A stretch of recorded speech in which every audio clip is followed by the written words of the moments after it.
Hi, this is Mike Honda. Thanks for joining me. There's been a lot of talk about Pakistan recently, with statements being made by the Department of Defense. So I thought I'd take a moment to talk with you about some of my ideas for improving things there. With the United States accusing Pakistan of using insurgent groups to fight proxy wars, issuing a recent ultimatum demanding that Islamabad sever ties immediately, it is clear that Washington's patience is nearing its end. The United States, meanwhile, is reducing aid packages, increasing drone strikes in the tribal areas, and moving American troops in Afghanistan eastward to the mountainous border with Pakistan. In sum, Washington is telling Pakistanis to expect more guns, less butter, and fewer books. What is problematic with this approach is that heavy-handed efforts have failed to work in undermining insurgencies in the past, and I'm afraid such efforts in the future would fall victim to the same fate. Contrary to popular opinion among U.S. foreign policymakers, the way to undermine growth of insurgencies in Pakistan is not through drone strikes, raids, or covert operations, most of which kill innocents and breed more anger among local populations. Nor will the fix be found in more military aid, for which much remains unaccounted. The way to undermine violent extremism is to give potential recruits, often the poorest of the poor in Pakistan, a viable alternative for which to live, not die. You have to look at who is being enlisted. Recruits are found among the unemployed, illiterate, and disenfranchised in the poorer provinces of Pakistan. If we do not want these vulnerable populations joining extremist movements, then we should offer viable alternatives, something we haven't helped Pakistan to do effectively. In order to change this tide, we must make every effort to reduce poverty and improve the quality of life for Pakistan's rural poor. On this, a three-pronged strategy is critical. First, we must focus on building healthy political systems in Pakistan.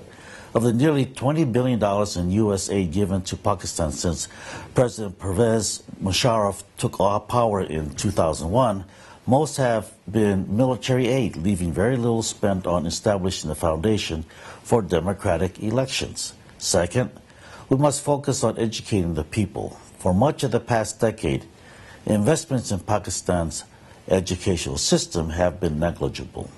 Annually, only 2% of Pakistan's gross domestic product is spent on education, resulting in some of the developing world's worst enrollment rates.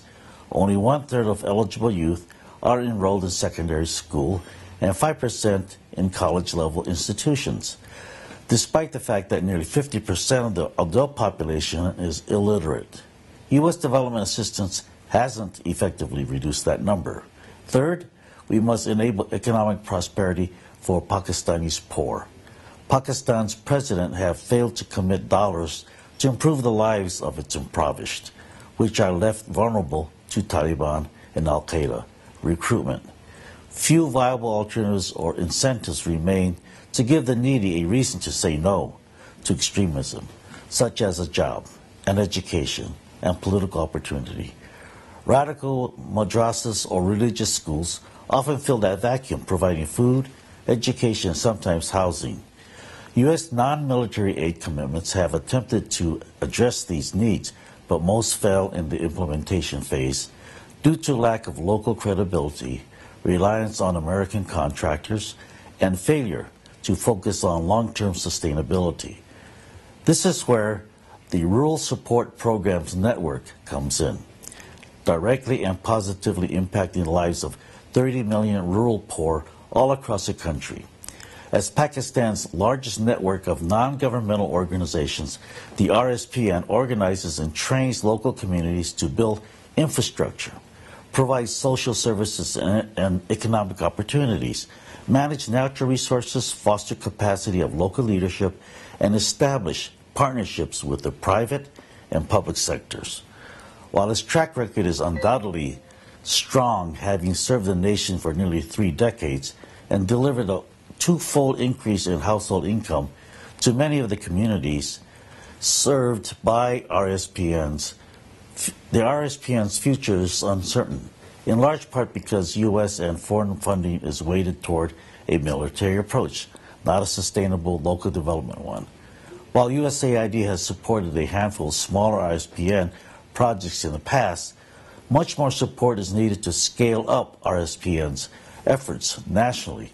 We must reduce the failed, heavy-handed U.S. military approach in Pakistan, which only further alienates sovereign-minded Pakistanis. Drone strikes may kill a key insurgent, but they inevitably kill scores of civilians simultaneously, enraging the entire surrounding community. Democracy will only flourish in Pakistan if the necessary social, economic, and political structures are steadfastly in place, and for the last decade, the United States has largely neglected these frontiers. The time to serve past precedent is now, and the RSPN offers a strong opportunity to redirect U.S. funding. Thank you for taking the time to listen to my thoughts. If you would like to respond to my ideas, please send me an email by going to my website at honda.house.gov. Thank you.